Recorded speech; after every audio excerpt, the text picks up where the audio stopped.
Ningrum. Dan di sore hari ini saya bisa langsung ngobrol bersama dengan beliau berdua, walaupun melalui Zoom, tapi nggak apa-apa. Ini karena kita harus berjauhan dulu ya Pak ya. Iya, mengikuti protokol pemerintah. Betul, PPKM. betul PPKM, mengikuti aturan. Pemberlakuan pembatasan kegiatan masyarakat darurat. Iya, nah saya juga mau nyapa buat mungkin Good News Family yang hari-hari ini harus istirahat di rumah, harus work from home, harus isolasi mandiri, tetap semangat. Iya betul ya Pak Freddy ya? Ya, semangat. Harus tetap semangat, imunnya naik. Iya betul. Kalau imunnya naik, penyakitnya tidak ada. Kabur. Kabur. Oke, betul ya. Oke, sore hari ini apa yang mau kita bagikan nih buat Good News Family Pak Freddy? Iya, kami akan membagikan tentang bagaimana kita bisa menang dalam tekanan. Karena hari-hari ini bagi keluarga-keluarga berat ya, Ningrum ya, ada PPKM darurat ini, pekerjaan hampir kebanyakan berhenti ya.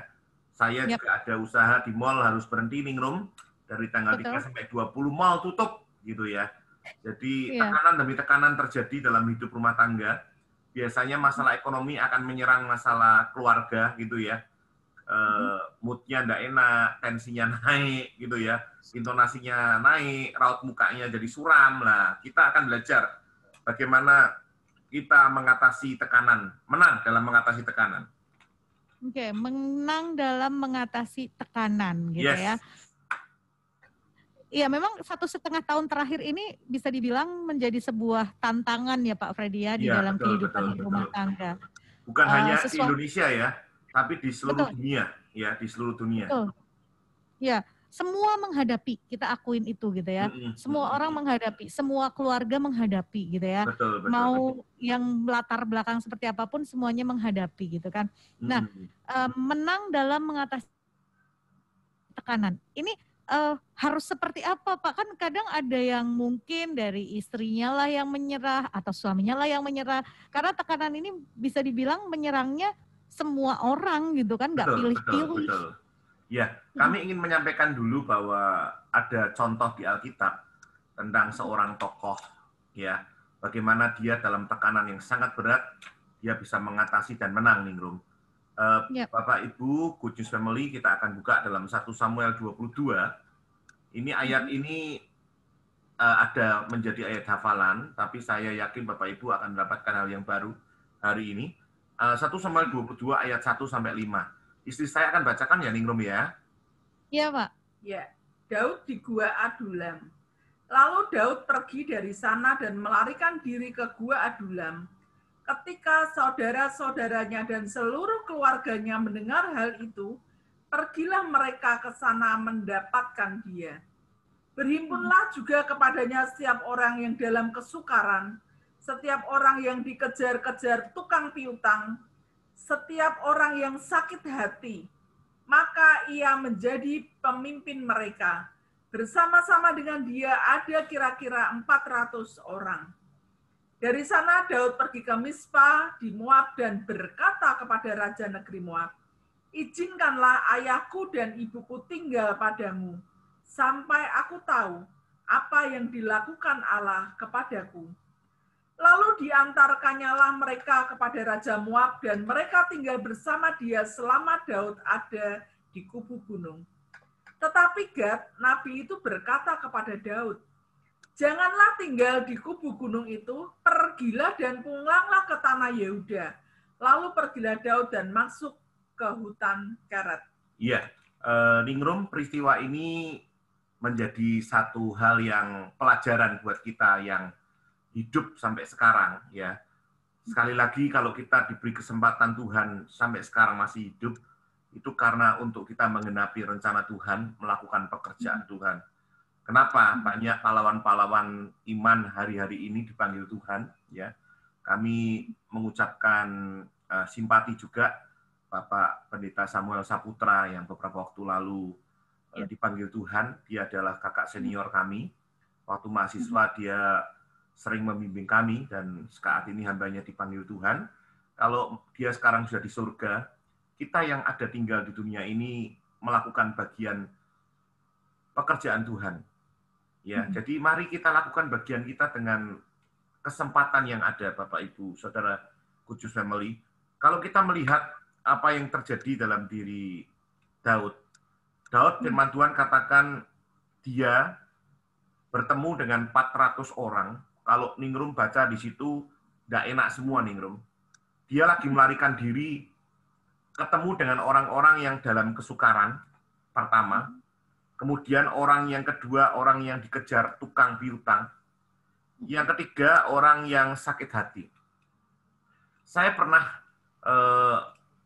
membagikan ini, tapi dari sisi yang berbeda. Hari ini kami ingin membagikan sesuatu yang berbeda. Tapi sekali lagi untuk kita semua, ini bukan hanya untuk suami istri, tapi untuk kita semua yang mendengarnya. Jadi sekali Bapak Ibu, hari ini mari kita buka hati kita, supaya Tuhan bekerja di dalam hidup kita.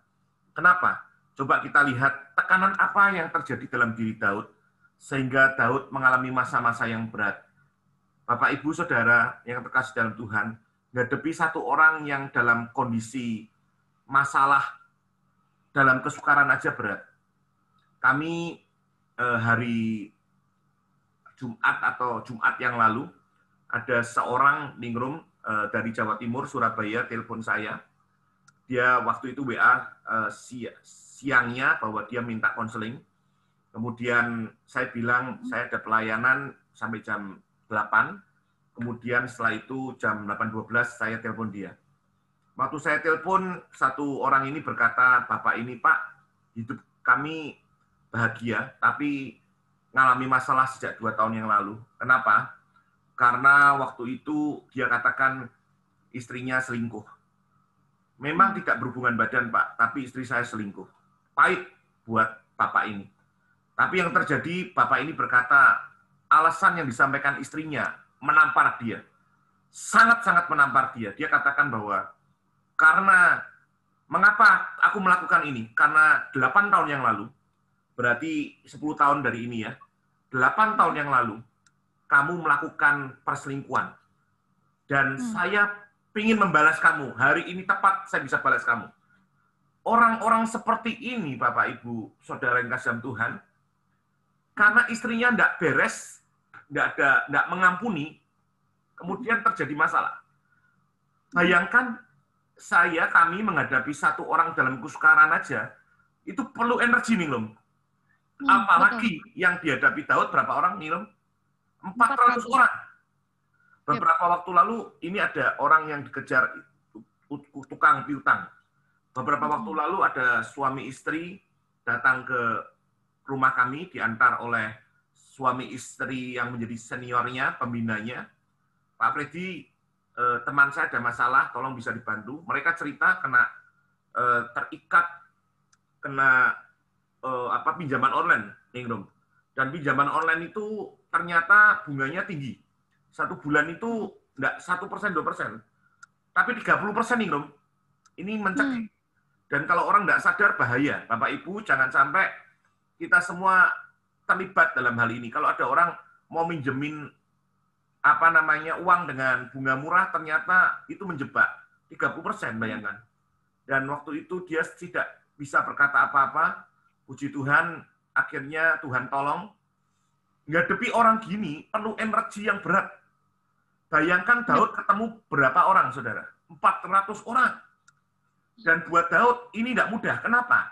Karena waktu itu dia lagi menghadapi tekanan yang sangat berat. Kita buka di dalam 1 Samuel ini 22 ya. Kita lihat sebelumnya. Kalau kita lihat kontekstual Alkitab, harus dilihat pasal sebelumnya. Berhubungan. 1 Samuel 21 ayat yang ke-10. Kemudian bersiaplah Daud dan larilah ia pada hari itu juga dari Saul, sampailah ia kepada Akis, raja kota Gat. Iya, jadi waktu itu, Ningrum, yang terjadi Daud lagi lari daripada Saul. Siapa Saul?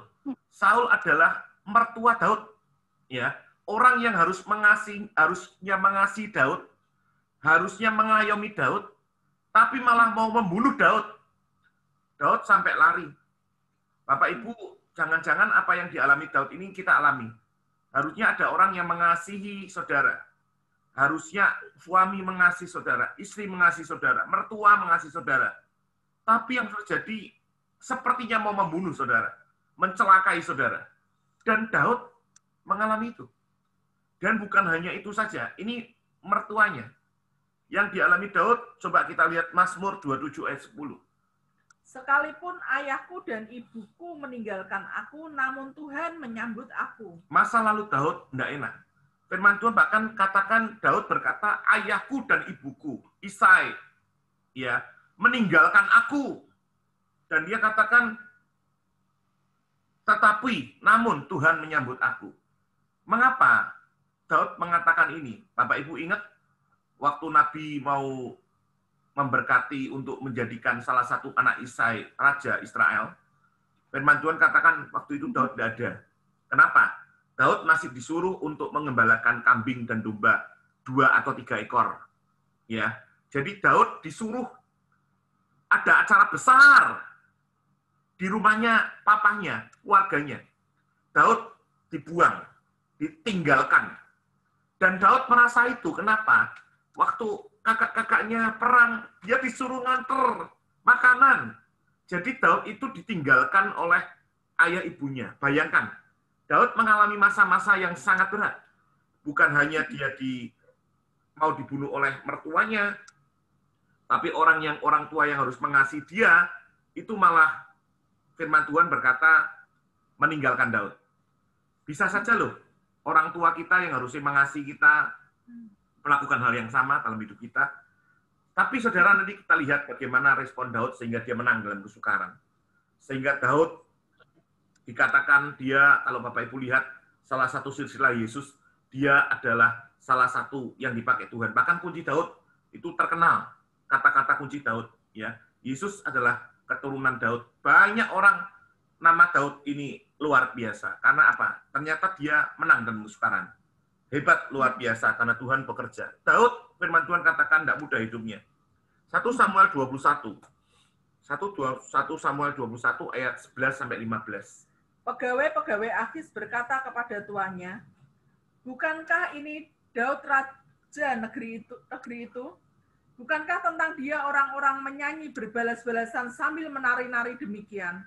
Saul mengalahkan beribu-ribu musuh, tetapi Daud berlaksa-laksa. Daud memperhatikan perkataan itu dan dia menjadi takut sekali kepada Akis, raja kota Gat itu. Sebab itu ia berlaku seperti orang yang sakit ingatan di depan mata mereka dan berbuat pura-pura gila di dekat mereka. Ia menggores-gores pintu gerbang dan membiarkan ludahnya meleleh ke janggutnya. Lalu berkatalah Akis kepada para pegawainya, tidakkah kamu lihat bahwa orang itu gila? Mengapa kamu membawa dia kepadaku? Kekurangan orang gilakah aku? Maka kamu bawa orang ini kepadaku supaya ia menunjukkan gilanya dekat aku? Patutkah orang yang demikian masuk ke rumahku? Iya, yang terjadi firman Tuhan berkata Daud lari ke Gat, ke Raja Akis. Itu dekat dengan Moab. Jadi mengapa Daud lari ke sana? Karena Moab itu adalah tempat nenek moyangnya Daud juga, Rut. Bapak Ibu ingat ya, waktu Naomi ya. Itu dia adalah Elimelek itu, bahwa dia adalah keturunan daripada Moab ya. Jadi Daud lari ke sana karena Moab itu musuhnya Israel, hingga dia lari dari mertuanya. Dan firman Tuhan katakan orang-orang Gad itu mengenali Daud. Kenapa mengenali Daud, Ningrum? Karena ya Daud itu pernah mengalahkan panglimanya Gad, pernah membunuh panglimanya Gad. Siapa Ningrum namanya? Goliat. Goliat yang tingginya 3 meter lebih, 3,2 meter itu pernah dikalahkan Daud. Orang-orang Gad itu orang-orang yang tinggi besar. Dan firman Tuhan berkata Daud lari ke sana. Firman Tuhan berkata orang-orang itu mengenali Daud. Bahkan mereka berkata ini Daud. Dia yang yang orang-orang Israel berkata Saul mengalahkan beribu-ribu tapi Daud berlaksa-laksa.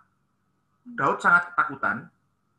Firman Tuhan katakan dia berbuat pura-pura menjadi gila. Ningrum, Saya katakan kemarin di gereja bahwa orang yang pura-pura berbuat gila sama orang gila beda enggak nih, Rum? Beda. Beda sekali. Orang gila itu tidak bisa dilihat dia pura-pura gila. Orang pura-pura gila sangat diketahui dia tidak mungkin gila. Ya.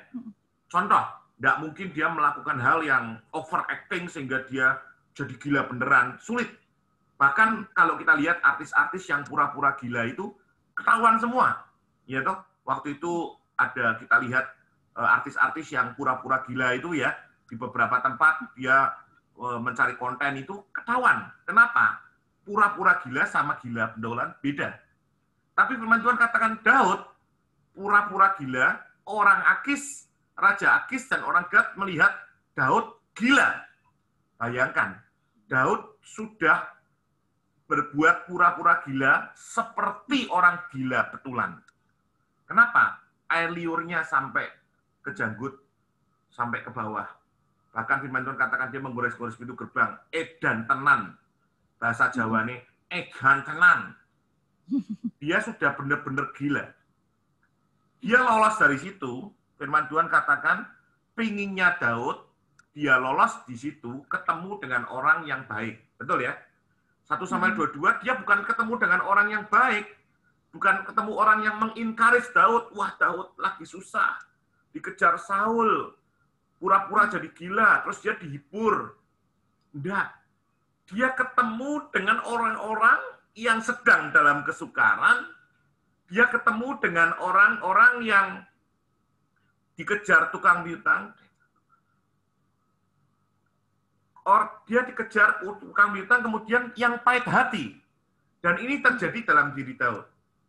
Sekarang kita lihat bagaimana dia bisa menang dalam tekanan.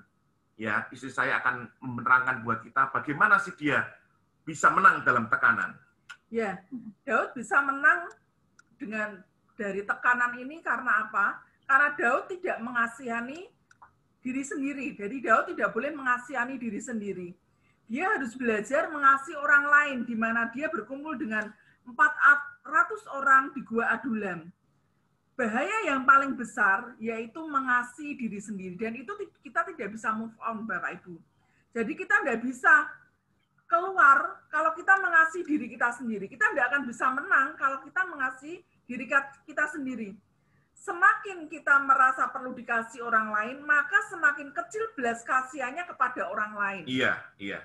Dan yang paling berbahaya adalah belas kasihannya kepada orang lain semakin kecil dan bahkan akan menjadi hilang. Jadi bahaya sekali kalau kita mengasihi diri kita sendiri. Mengasihi diri kita sendiri. Iya. Mengapa Daud dihadapkan 400 orang ini? Pikir Daud, aku nanti akan dihibur orang, ya. Prajurit-prajuritku bisa menghibur aku. Orang-orang terdekat aku bisa menghibur aku. Enggak, yang ditemukan Daud bukan itu. Tapi orang yang harus dilayani. Pernah enggak, saudara Kudus Family, engkau lagi ada masalah nih. Kemudian tiba-tiba ada yang telepon kau. Ningrum, tolong bantu, saya lagi ada masalah. Tolong doakan aku. Aku ada masalah nih, bantu doa. Padahal Ningrum lagi ada masalah nih. Apa sih respon kita? Bentar, saya sendiri lagi ada masalah. Kamu minta doa. Waduh, repot saya. Sudah, kamu enggak usah telepon-telepon lagi. Orang bisa bertindak seperti itu. Tapi enggak. Bukan itu yang dilakukan Daud. Daud enggak self-pity. Dia tidak mengasihani diri sendiri. Yang Daud lakukan, firman Tuhan berkata, dia berkumpul dengan 400 orang ini. Dia bantu 400 orang ini. Orang yang dalam kesukaran, orang yang dikejar tukang piutang, orang yang sakit hati, itu dibantu Daud sehingga mereka menjadi pahlawan-pahlawan Daud. Yang pertama, kalau kita mau menang dalam tekanan, Ningrum, Kudus Family yang dikasih Tuhan, siapapun kita hari ini, engkau jangan mengasihani diri sendiri. Aduh, pandemik ini terus dari tahun lalu. Nanti kalau kerja, nanti kalau sudah selesai pandemik, saya baru kerja. Ya selesai. Saudara tidak bisa makan. Firman Tuhan katakan kalau engkau tidak kerja, tidak bisa makan. Tidak usah makan. Saudara bisa melakukan sesuatu. Engkau harus move on. Engkau tidak bisa mengasihani diri sendiri. Aku masalahku banyak. Kalau saudara saya mau cerita masalahku banyak, saya bisa cerita lebih banyak dari saudara. Tapi saya rindu saudara. Hari ini kita bisa move on. Ya. Di dalam kondisi seperti ini saya bersyukur istri saya waktu dulu sebelum pandemik sudah punya alat-alat roti. Dan puji Tuhan ketika pandemik dia buat roti saudara untuk kebutuhan kita. Dan puji Tuhan laris. Tuhan berkati luar biasa. Saudara, ini move on. Nggak bisa kita mengasihani diri sendiri, ya udah, nanti aja nunggu berkat Tuhan. Nggak, bergerak. Orang yang bisa buat roti, buat roti. Orang yang bisa catering, catering. Ya saudara, dimanapun ya. Keluarga-keluarga, kok yang bisa catering. Kok yang bisa membuat YouTube, buat YouTube. Kok yang bisa membuat Facebook, buat Facebook. Kok yang bisa melakukan sesuatu apapun juga, mau siaran seperti Ningrum, siaran, Ningrum gantiin, ya toh, supaya move on gitu ya. Jadi kita move on itu melakukan sesuatu yang tidak meratapi nasib. Aduh, malang nasibku, ditinggal orang tuaku. Nggak bisa, saudara. Kita harus move on. Ulangi bersama saya, dimanapun kau berada. Move on, ya. Daud, dia move on. Dia tidak meratapi nasib. Jadi sekali lagi suami-suami, istri-istri, terutama bapak ya, bapak-bapak yang mencari uang biasanya hari-hari ini kok susah mungkin. Pak Freddy susah, sama. Kita semua mengalami hal yang sama. Tadi Ningrum katakan seluruh dunia mengalami hal yang sama, saudara. Engkau tidak bisa berkata, udah aku tidak mau melakukan apa-apa. Lakukan sesuatu. Ya, saya melakukan sesuatu, saya bersama teman buka Jinsei kolagen, saudara. Kondisi ini berat untuk orang beli, tapi saya terus telepon orang-orang yang saya kenal. Yuk, jalankan bareng-bareng supaya jadi berkat. Puji Tuhan. Dari Jakarta tiba-tiba telepon saya mau jalankan. Saudara, ketika kita mau bergerak move on, Tuhan pasti buka jalan. Yang pertama, Ningrum, jangan mengasihani diri sendiri. Ya, move on. Yang kedua, Daud mengasihi orang yang terdekat dalam hidupnya. Yes, amin. Dalam 1 Samuel 22 ayat yang ketiga. Ya, dibaca ya. Demikian firman Tuhan. Dari sana Daud pergi ke Mispa di Moab dan berkata kepada raja negeri Moab, izinkanlah ayahku dan ibuku tinggal padamu, sampai aku tahu apa yang dilakukan Allah kepadaku. Iya, saudara kalau lihat ayat ini luar biasa, saudara. Tadi kan kita lihat di Mazmur ya, firman Tuhan katakan di Mazmur jelas 27 ayat 10 bahwa ayahku dan ibuku meninggalkan aku. Tapi Daud dalam pelariannya dia masih ingat orang tuanya, saudara. Dia masih ingat papa mamanya. Dia tahu bahwa papa mamanya akan selamat kalau di Moab. Kalau di tempat Israel bisa mati itu dibunuh di sana. Dia titipkan saudara di sana. Sekali lagi Daud punya hubungan Moab, Ruth, nenek moyangnya, keturunan di sana, saudara. Dia masih ingat orang tuanya. Dia tidak dendam. Dia tidak pahit hati. Berapa banyak kita suami sakit hati sama istri, istri sakit hati sama suami yang tidak selesai-selesai. Yang saya ceritakan tadi, saudara. Suaminya tanya sama istrinya, mengapa kamu selingkuh? Istrinya jawab, 8 tahun yang lalu, kamu pernah melakukan hal yang sama. Ini tidak beres, masih menyimpan pahit hati di dalam, dan tidak diselesaikan. Bapak Ibu, siapapun engkau, kalau engkau tidak membereskan masa lalumu, hidupmu tidak bisa menjadi berkat dan menang dalam tekanan. Berapa banyak, maaf, istri-istri, yang ketika mungkin suamimu pernah salah, selingkuh, atau melakukan hal yang lain, engkau masih ingat-ingat sampai sekarang. Berarti engkau belum bebas. Dan ingat ketika engkau belum bebas, berarti engkau masih terbelenggu dalam tekanan. Terikat dalam tekanan. Terikat dalam dosa. Kalau enggak kamu selesaikan, seumur hidup sampai engkau mati, engkau tidak pernah bebas. Hari ini di dalam nama Yesus, siapapun engkau, istri-istri, suami-suami, kalau engkau punya masa lalu, yang mungkin orang-orang terdekatmu pernah menyakiti engkau. Ampuni. Jangan disimpan. Daud tidak menyimpan. Ningrum, Daud tidak menyimpan Ningrum. Firman Tuhan berkata Daud, dia ingat orang tuanya. Orang tua yang sudah meninggalkan Daud. Tidak dianggap Daud. Tapi Daud tetap menganggap orang tuanya. Respect kepada orang tuanya. Keluaran 20 ayat 5, hormatilah orang tuamu. Itu tetap ada dalam diri Daud. Daud menghormati orang tuanya, Isai. Dia tetap menghormati. Berapa banyak engkau suami-suami engkau yang kecewa terhadap istrimu. Istrimu mungkin bawel, cerewet, mengatur, wah bahkan sekarang engkau tidak bekerja, istrimu ribut, tengkar terus sama engkau sakit hati. Mari mengampuni istrimu. Istri-istri mari ampuni suamimu yang dalam kondisi pandemik ini mungkin perkataannya kasar. Perkataannya, intonasinya naik terus. Menyakitkan. Menyakitkan. Sakit hatiku di sini. Saudara, engkau perlu mengampuni. Ya. Orang tua, ampuni anak-anakmu. Kalau engkau tidak pernah mengampuni sampai seumur hidup, engkau akan terus hidupmu mengalami masa yang berat. Anak-anak, kalau engkau tidak mengampuni orang tuamu, tidak mengampuni mertuamu, maka engkau akan menghadapi masa-masa berat. Engkau tidak bisa menang dalam tekanan. Engkau bisa menang dalam tekanan kalau engkau mau mengampuni. Jangan menyimpan sakit hati. Daud memberi contoh gambaran buat kita. Dia mau mengampuni. Dia mau menyayangi orang tuanya. Yang terakhir, Ningrum. Ya, yang ketiga. Saya ulang, yang pertama, Daud tidak mengasihi diri sendiri. Yang kedua, Daud mengasihi orang yang terdekat dalam hidupnya. Yang ketiga, yaitu Daud taat dan disertai Tuhan. Ini yang penting. Tetapi Gad, Nabi itu berkata kepada Daud, janganlah tinggal di kubu gunung itu, pergilah dan pulanglah ke tanah Yehuda.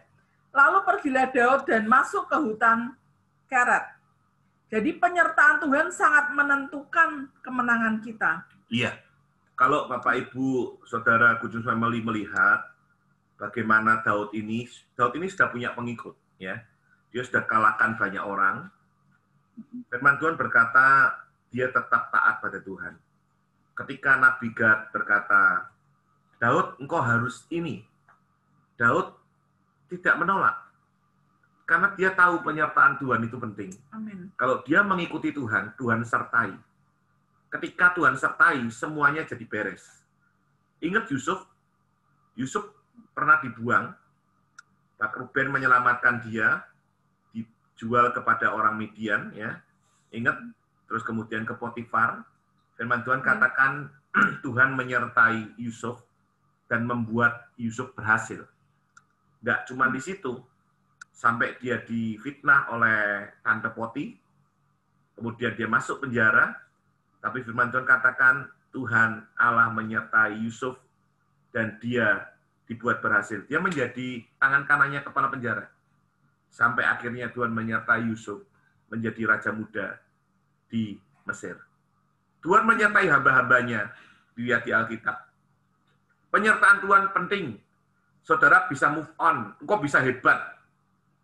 Tapi tanpa penyertaan Tuhan, berbahaya, saudara. Engkau bisa punya banyak usaha, engkau bisa punya banyak koneksi, tapi tanpa penyertaan Tuhan, yang terjadi kebocoran di mana-mana. Berapa banyak orang yang hidupnya secara materi diberkati, tapi isinya sakit. Ada elektronik ini yang rusak, ada barang-barang yang harus diganti, hidupnya bocor.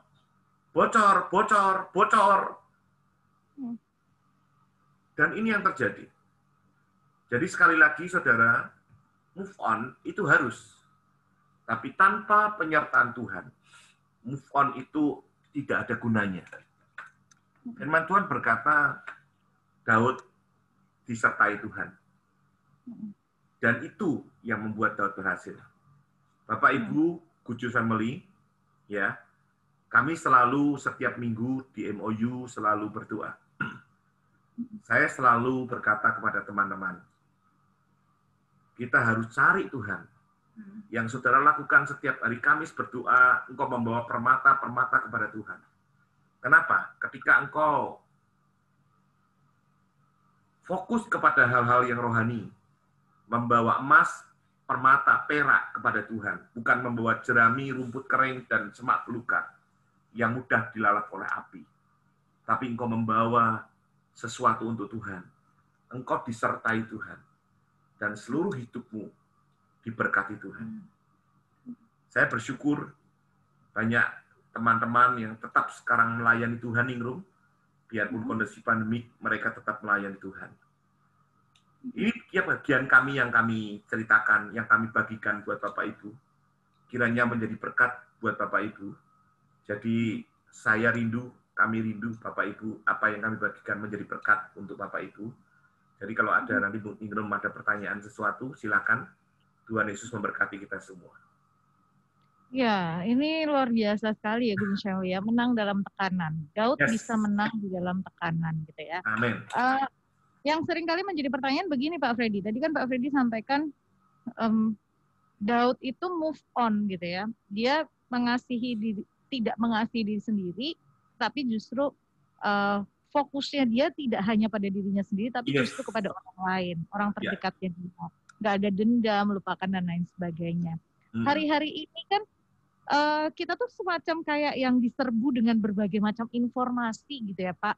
Informasi negatif, informasi dan kenyataan yang mungkin seringkali ya yang kita sebut sebagai tekanan tadi itu yang mungkin melemahkan iman, melemahkan apa ya, kadar percayanya kita kadang-kadang gitu ya. Karena kita ngelihat sendiri mungkin orang-orang sekeliling kita tiba-tiba tadi seperti di awal Pak Freddy sampaikan, yang kemarin mungkin habis ngobrol, yang kemarin mungkin habis cicet, tahu-tahu hanya apa, terus Tuhan panggil pulang. Kenyataan-kenyataan yang kita hadapi hari-hari ini tuh kan nggak bisa kita pungkiri itu terjadi gitu ya. Lalu bagaimana caranya untuk kita bisa tetap ya tadi bisa tetap menjaga percaya dan iman kita untuk tetap melakukan seperti apa yang Daud lakukan. Iya, sebetulnya Ningrum, kalau kita semua mengerti bahwa Rasul Paulus pernah berkata bahwa hidupku adalah Kristus, mati adalah keberuntungan ya Ningrum ya. Tapi yang sekarang ini kan jujur aja kita banyak takut gitu ya. Jadi ketakutan itu membuat imunnya turun sebetulnya. Saya itu kalau ada teman-teman hamba Tuhan dipanggil, itu saya sudah tahu bahwa hamba Tuhan ini sudah pindah. Firman Tuhan katakan pindah dari dunia ke dalam hidup yang kekal. Sudah di surga, ya. Teman-teman yang mereka dipanggil Tuhan, hamba-hamba Tuhan yang cinta Tuhan ini, mereka sudah di surga. Masalahnya kan tinggal kita yang ditinggal gitu ya. Oleh sebab itu sebetulnya memang penting hal-hal tentang mereka rekakan keluarga kita, sehingga kalau ada apa-apa terhadap yang kita atau siapapun juga sudah tidak terlalu repot ya. Sebetulnya kepercayaan kita ini percaya bahwa kita ini adalah anak Tuhan, yang kita ini di dunia ini hanya numpang ngumbi. Numpang ngumbi itu bahasa Jawa ya. Kalau Rasul Paulus katakan kemah sementara. Kita ini hanya kemah di dunia ini. Kalau sebetulnya mau dipanggil Tuhan, tidak ada yang bisa menolak. Saya tidak berkata kalau orang yang terkena COVID kemudian meninggal, itu tidak disertai Tuhan. Salah loh. Banyak hamba-hamba Tuhan yang luar biasa meninggal karena COVID juga. Kalau menurut kami, itu karena tugasnya sudah selesai, Ningrum. Jadi kalau saat ini kita masih sehat, saya tadi katakan berulang kali, bahwa kalau saat ini kita masih diberi kesempatan Tuhan untuk hidup, itu hidup untuk melayani Dia. Ya, Yohanes 2:6 katakan bahwa hidupku ini untuk Kristus. Betul. Ya, kita wajib hidup seperti Kristus, itu penting. Jadi, mari sekali lagi jangan sampai kita berpikir kalau kita masih sehat, itu haleluya. Jaga protokol kesehatan. Ya, kemarin ada teman istri saya berkata dia sudah jaga protokol kesehatan, pakai masker 2 lapis, tidak pernah ketemu orang, ya, tidak pernah ketemu orang. ya bisa-bisa nih dia kena COVID. Ya, dan akhirnya dipanggil Tuhan. Apakah kita bilang bahwa dia itu bukan anak Tuhan yang cinta Tuhan? Tidak, dia cinta Tuhan. Jadi mati hidup kita itu di tangan Tuhan. Cuma yang bisa kita lakukan menurut kami yaitu lakukan bagian kita. Kita mengasihi Tuhan, lakukan bagian kita. Sehingga kalau suatu saat ada sesuatu dalam hidup kita tidak kecewa sama Tuhan.